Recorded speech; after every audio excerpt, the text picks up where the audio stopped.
शिव समा रहे मुझ में और मैं शून्य हो रहा हूँ। जय बोले दोस्तों, भोलेनाथ सबके साथ। तो गुरु भाई के 440 वोल्ट करंट अफेयर इस यूट्यूब चैनल में आप सभी का स्वागत है दोस्तों। तो दोस्तों आज दिनांक 27 जनवरी 2022 के महत्वपूर्ण करंट अफेयर डिस्कस करेंगे। तो चलिए शुरू करते हैं गुरु भाई के जानदार जबरदस्त जिंदाबाद लाजवाब 27 जनवरी 2022 के महत्वपूर्ण करंट अफेयर दोस्तों। तो दोस्तों हाल ही में AVGC centre of excellence launch करने वाला भारत का पहला राज्य कर्नाटक बना है। तो दोस्तों AVGC सेंटर क्या होता है? तो animation, visual effects, gaming and comic centre of excellence launch करने वाला भारत का पहला राज्य कर्नाटक बना है। तो दोस्तों AVGC सेंटर ऑफ एक्सेलेंस ये क्या होता है? जो कि अपन हॉलीवुड और बॉलीवुड फिल्मों में जो विजुअल इफेक्ट्स और VFX होते हैं वह सब AVGC सेंटर ऑफ एक्सेलेंस में ही बनाए जाते हैं। तो दोस्तों कर्नाटक इस तरह का AVGC centre of excellence launch करने वाला भारत का पहला राज्य बना है। और दोस्तों एशिया का सबसे बड़ा AVGC सेंटर भी होगा यह कर्नाटक के द्वारा स्थापित AVGC सेंटर ऑफ एक्सेलेंस दोस्तों। और दोस्तों हाल ही में भारत के पहले से याद आया मेरे को दोस्तों, हाल ही में हरियाणा गुरुग्राम में भारत का पहला हेली हब स्थापित किया गया। भारत का पहला ओपन रॉक म्यूजियम हैदराबाद में स्थापित किया गया। भारत की पहली para badminton academy Lucknow Uttar Pradesh में स्थापित की जाएगी। और दोस्तों सार्वजनिक परिवहन में रोपवे सेवा शुरू करने वाला वाराणसी उत्तर प्रदेश शहर भारत का पहला शहर बना था दोस्तों हाल ही में। तो दोस्तों हाल ही में AVGC सेंटर यानी कि animation, visual effects, gaming and comic centre of excellence launch करने वाला भारत का पहला राज्य कर्नाटक राज्य बना है दोस्तों। नेक्स्ट पे चलते हैं। तो दोस्तों हाल ही में मनीष विशाल पाठक जी को भारतीय तटरक्षक बल में उनकी विशिष्ट सेवा के लिए राष्ट्रीय तटरक्षक पदक से सम्मानित किया गया। तो दोस्तों जनवरी 2022 में मनीष विशाल पाठक जी को भारतीय तटरक्षक बल में उनकी विशिष्ट सेवा के लिए राष्ट्रपति तटरक्षक पदक से सम्मानित किया गया। और दोस्तों हाल ही में अपने 24वें भारतीय तटरक्षक बल के प्रमुख वीरेंद्र सिंह पठानिया जी बन गए थे। और दोस्तों हाल ही में भारतीय तटरक्षक बल की पहली महिला DIG कौन बनी थी दोस्तों? तो नुकुल कुलश्रेष्ठ जी भारतीय तटरक्षक बल की इंडियन कोस्ट गार्ड की पहली महिला DIG बनी थी। और दोस्तों रुस्तम जी की समिति की सिफारिश में भारतीय तटरक्षक बल की स्थापना की गई थी दोस्तों। तो दोस्तों हाल ही में मनीष विशाल पाठक जी को भारतीय तटरक्षक बल यानी कि इंडियन कोस्ट गार्ड बल में उनकी विशिष्ट सेवा के लिए राष्ट्रपति तटरक्षक पदक से सम्मानित किया गया दोस्तों। नेक्स्ट खेलते हैं। तो दोस्तों हाल ही में भारत के मेघालय राज्य के लिविंग रूट ब्रिज को यूनेस्को की विश्व धरोहर साइट यानी कि वर्ल्ड हेरिटेज साइट की टैग की मांग की है दोस्तों। तो दोस्तों लिविंग रूट ब्रिज यह क्या होता है? तो यह छोटी धाराओं पर बनी हुई सस्पेंशन ब्रिज होती है दोस्तों। वह जीवित पौधों की जड़ों को उपयोग कर कर बनाए जाते हैं। यह लिविंग रूट ब्रिज मैनमेड होते हैं। यह अंजीर के पेड़ों के रबर को उपयोग कर कर बनाया जाता है। और दोस्तों यह लिविंग रूट ब्रिज स्थानीय मेघालय के खासी लोगों के द्वारा दोस्तों बनाए जाते हैं। लिविंग रूट ब्रिज इन पुलों को स्थानीय भाषा में जिंग जिएंग जरी कहा जाता है। लगभग 50 मीटर के होते हैं दोस्तों यह लिविंग रूट ब्रिज और इनकी चौड़ाई 1.5 मीटर की होती है दोस्तों। और दोस्तों यह इतने मजबूत होते हैं कि 500 सालों तक इनको कुछ नहीं होता, उनका कुछ नहीं बिगाड़ता दोस्तों। इन लिविंग रूट ब्रिज का 500 सालों तक इतने मजबूत होते हैं। पर यह ब्रिज तभी तक अच्छे है जब तक वो पेड़ अच्छा है, पेड़ स्वस्थ है। तो दोस्तों भारतीय रबर के पेड़ का उपयोग किया जाता है यह लिविंग रूट ब्रिजेस बनाने, जिसका साइंटिफिक नेम है दोस्तों फिस्कस इलास्टिका।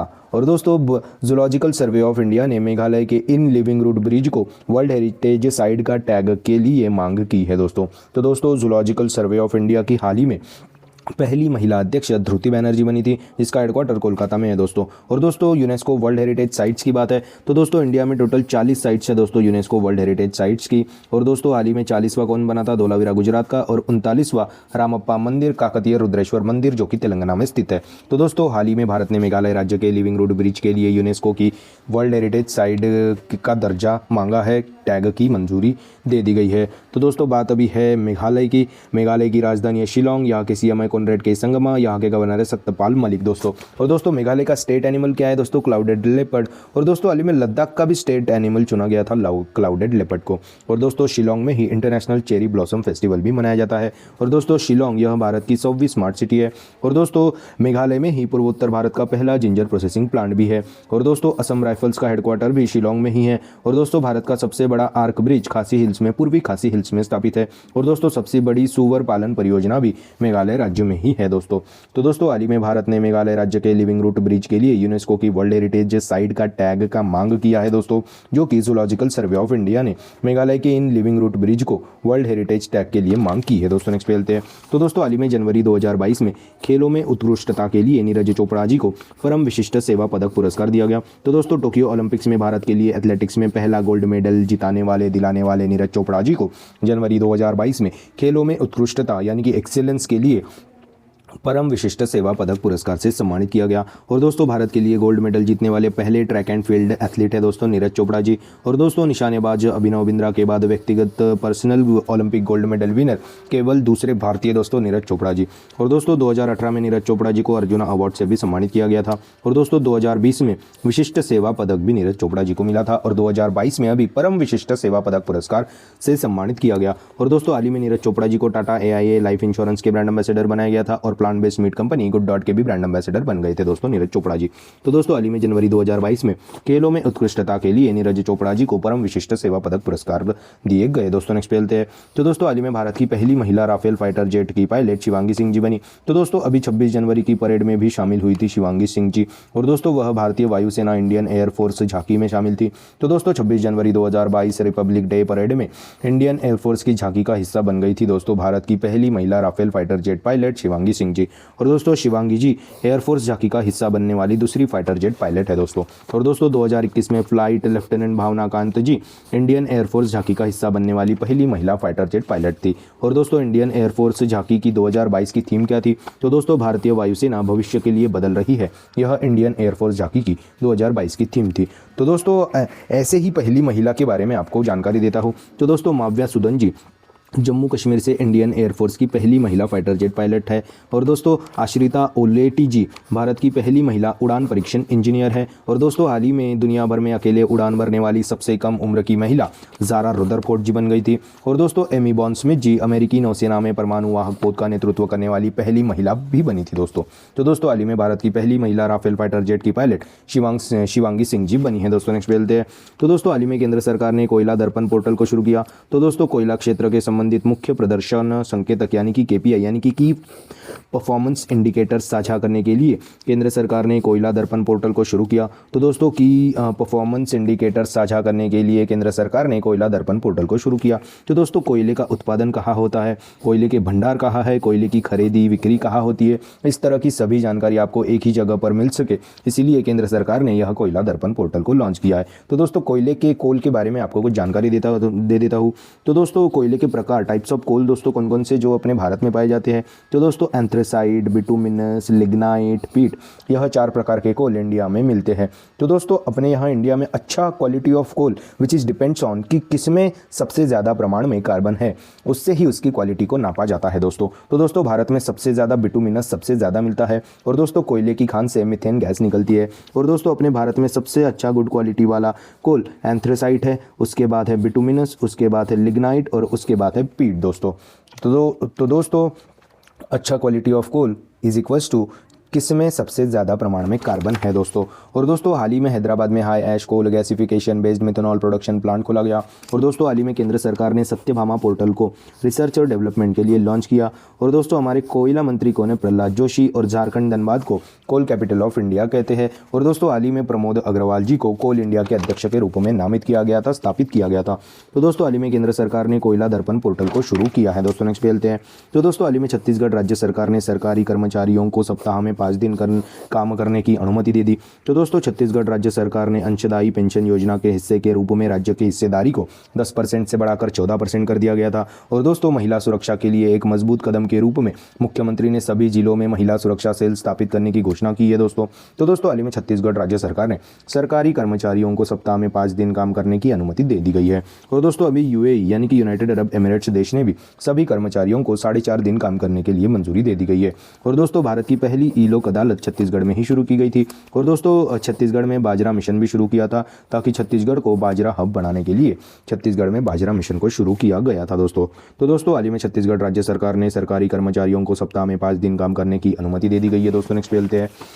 तो दोस्तों हाल ही में जनवरी 2022 में भारत ने इजराइल देश के साथ दोनों देशों के बीच राजनयिक संबंधों की स्थापना की 30वीं वर्षगांठ को चिन्हित करने के लिए एक स्मारक लोगो को लॉन्च किया। तो दोस्तों अभी भारत और इजराइल देशों के बीच में राजनयिक संबंधों को 30 साल पूरे हो गए। इसी के चलते उसी को चिन्हित करने के लिए एक कॉमेमोरेटिव लोगो की स्थापना की गई, यानी कि एक स्मारक लोगो की स्थापना की गई। और दोस्तों इस लोगो में डेविड का सितारा और अशोक चक्र का बेस्ट कॉम्बिनेशन है और यह दोनों राष्ट्र के ध्वज के प्रतीक है, इसीलिए यह दोनों चिन्हों को इस लोगो में शामिल किया गया है। और दोस्तों यह लोगो भारतीय स्टूडेंट निखिल कुमार रॉय द्वारा बनाया गया है दोस्तों। तो दोस्तों हाल ही में जनवरी 2022 में भारत ने इजराइल देश के साथ दोनों देशों के बीच राजनयिक संबंधों की स्थापना की 30वीं वर्षगांठ को चिन्हित करने के लिए एक स्मारक लोगो यानी कि एक कॉमेमोरेटिव लोगो को लॉन्च किया है दोस्तों। नेक्स्ट पे चलते हैं। तो दोस्तों हाल ही में CSIR यानी कि सेंट्रल ड्रग रिसर्च इंस्टीट्यूट ने कोरोना वायरस के ओमिक्रॉन संस्करण के परीक्षण के लिए ओम नामक एक स्वदेशी किट को विकसित कर दिया। तो दोस्तों ओमिक्रॉन वेरिएंट के परीक्षण के लिए किसी भी सरकारी संस्थान द्वारा बनाई गई पहली और स्वदेशी रूप से बनाई गई तीसरी स्वदेशी किट है दोस्तों ओम नामक। तो दोस्तों हाल ही में CSIR यानी कि सेंट्रल ड्रग रिसर्च इंस्टीट्यूट ने कोरोना वायरस के ओमिक्रॉन वेरिएंट के परीक्षण के लिए ओम नामक एक स्वदेशी किट को विकसित किया है। और दोस्तों ओमिक्रॉन वेरिएंट का नाम क्या है दोस्तों? B.1.1.529 ऐसा ओमिक्रॉन वेरिएंट का नाम है दोस्तों। और दोस्तों यह वेरिएंट साउथ अफ्रीका से आया है। तो दोस्तों हाल ही में CSIR central drug research institute ने कोरोना वायरस के ओमिक्रॉन वेरिएंट के परीक्षण के लिए ओम नामक एक स्वदेशी किट को विकसित किया है। तो दोस्तों CSIR का हेडक्वार्टर है लखनऊ में। तो दोस्तों हाल ही में CSIR central drug research institute ने कोरोना वायरस के ओमिक्रॉन वेरिएंट के परीक्षण के लिए ओम नामक एक स्वदेशी किट को विकसित कर दिया है दोस्तों। नेक्स्ट पे चलते हैं। तो दोस्तों हाल ही में इंटरनेशनल मॉनेटरी फंड IMF के अनुसार फाइनेंशियल ईयर 2022-23 में भारत की GDP ग्रोथ रेट 9% रहने का अनुमान लगाया है। तो दोस्तों इंटरनेशनल मॉनेटरी फंड जिसकी स्थापना हुई थी 1945 में, जिसका हेडक्वार्टर वॉशिंगटन DC में है, जिसके सदस्य देश है दोस्तों 190 सदस्य देश है दोस्तों IMF के। तो दोस्तों इसी के अनुसार फाइनेंशियल ईयर 2022 में भारत की GDP ग्रोथ रेट 9% रहने का अनुमान लगाया है। और दोस्तों हाल ही में IMF की पहली महिला चीफ इकोनॉमिस्ट भारतीय मूल की गीता गोपीनाथ जी थी, उनको अभी पहली महिला डिप्यूटी मैनेजिंग डायरेक्टर चुनी गई है। और दोस्तों उनकी जगह पे चीफ इकोनॉमिस्ट कौन दोस्तों बना है? पियरे ओलिवियर जी, यह अभी चीफ इकोनॉमिस्ट बने हैं दोस्तों IMF के। तो दोस्तों हाल ही में इंटरनेशनल मॉनेटरी फंड IMF के अनुसार फाइनेंशियल ईयर 2022-23 में भारत की GDP ग्रोथ रेट 9% रहने का अनुमान लगाया है दोस्तों। नेक्स्ट पे चलते हैं। तो दोस्तों हाल ही में HPCL यानी कि हिंदुस्तान पेट्रोलियम कॉर्पोरेशन लिमिटेड के नए अध्यक्ष के रूप में पुष्प कुमार जोशी जी को नियुक्त किया गया। तो दोस्तों हाल ही में HPCL यानी कि हिंदुस्तान पेट्रोलियम कॉर्पोरेशन लिमिटेड के नए अध्यक्ष के रूप में पुष्प कुमार जोशी जी को नियुक्त किया गया। तो दोस्तों बात अभी HPCL की है। हिंदुस्तान पेट्रोलियम कॉर्पोरेशन लिमिटेड की स्थापना 1974 में हुई थी, जिसका हेडक्वार्टर मुंबई में है, जिसके मैनेजिंग डायरेक्टर MK सुराना जी है। तो दोस्तों हाल ही में HPCL के नए अध्यक्ष के रूप में पुष्प कुमार जोशी जी को नियुक्त किया गया है दोस्तों। नेक्स्ट पे चलते हैं। तो दोस्तों हाल ही में पाकिस्तान के सुप्रीम कोर्ट की पहली महिला जज आयशा मलिक जी बनी है। तो दोस्तों हाल ही में पाकिस्तान के सुप्रीम कोर्ट की पहली महिला जज आयशा मलिक जी ने शपथ ले ली है दोस्तों। तो दोस्तों पाकिस्तान की पहली सुप्रीम कोर्ट की पहली महिला जज बन गई है दोस्तों आयशा मलिक। और दोस्तों हाल ही में मैंने आपको बताया था कि सारा गिल जी पाकिस्तान की पहली महिला ट्रांसजेंडर डॉक्टर भी बनी थी दोस्तों। तो दोस्तों हाल ही में पाकिस्तान के सुप्रीम कोर्ट की पहली महिला जज आयशा मलिक जी ने शपथ ले ली है दोस्तों, यह बन गई है दोस्तों। तो दोस्तों यह थे 27 जनवरी 2022 के महत्वपूर्ण करंट अफेयर्स दोस्तों। आज अपन क्या पढ़े उसकी एक बार रिवीजन कर लेते हैं। तो दोस्तों हाल ही में AVGC यानी कि animation visual effects gaming and comic centre of excellence को लॉन्च करने वाला भारत का पहला राज्य कर्नाटक बना है। हाल ही में मनीष विशाल पाठक जी को भारतीय तटरक्षक बल में उनकी विशिष्ट सेवा के लिए राष्ट्रपति तटरक्षक पदक से सम्मानित किया गया। हाल ही में भारत ने मेघालय राज्य के लिविंग रोड ब्रिज के लिए यूनेस्को की विश्व धरोहर साइट की टैग की मांग की है दोस्तों। और दोस्तों हाल ही में जनवरी 2022 में खेलों में उत्कृष्टता के लिए नीरज चोपड़ा जी को परम विशिष्ट सेवा पदक पुरस्कार दिया गया। हाल ही में भारत की पहली महिला राफेल फाइटर जेट की पायलट शिवांगी सिंह जी बनी है। हाल ही में केंद्र सरकार ने कोयला दर्पण पोर्टल को शुरू किया। और हाल ही में छत्तीसगढ़ राज्य सरकार ने सरकारी कर्मचारियों को सप्ताह में 5 दिन काम करने की अनुमति दे दी। हाल ही में जनवरी 2022 में भारत ने इजराइल देश के साथ दोनों देशों के बीच राजनयिक संबंधों की स्थापना की 30वीं एनिवर्सरी वर्षगांठ को चिन्हित करने के लिए एक स्मारक लोगो यानी कि एक कॉमेमोरेटिव लोगो को लॉन्च किया है। हाल ही में CSIR central drug research institute ने कोरोना वायरस के ओमिक्रॉन संस्करण वेरिएंट के परीक्षण के लिए ओम नामक एक स्वदेशी किट को विकसित कर दिया गया है। और दोस्तों हाल ही में इंटरनेशनल मॉनेटरी फंड IMF के अनुसार फाइनेंशियल ईयर 2022-23 में भारत की GDP ग्रोथ रेट 9% रहने का अनुमान लगाया है। हाल ही में HPCL यानी कि हिंदुस्तान पेट्रोलियम कॉर्पोरेशन लिमिटेड के नए अध्यक्ष के रूप में पुष्प कुमार जोशी जी को नियुक्त किया गया। और दोस्तों हाल ही में पाकिस्तान के सुप्रीम कोर्ट की पहली महिला जज आयशा मलिक जी ने शपथ ले ली है। तो दोस्तों यह थे 27 जनवरी 2022 के महत्वपूर्ण करंट अफेयर्स। आशा करता हूँ आपको पसंद आए होंगे। अगर पसंद आए होंगे तो दोस्तों लाइक कर दीजिए, कमेंट कर दीजिए। और दोस्तों ऐसे ही day to day current affair, उनकी रिवीजन क्लासेस और जनरल नॉलेज क्लासेस पाने के लिए गुरु भाई के 440 वोल्ट करंट अफेयर इस चैनल को फॉलो कीजिए और one liner current affairs PDF पाने के लिए हमारे टेलीग्राम चैनल को फॉलो कीजिए दोस्तों। Link is in the description box below. This is गुरु भाई साइनिंग ऑफ। जय शंकर महाराज दोस्तों, जय बोले।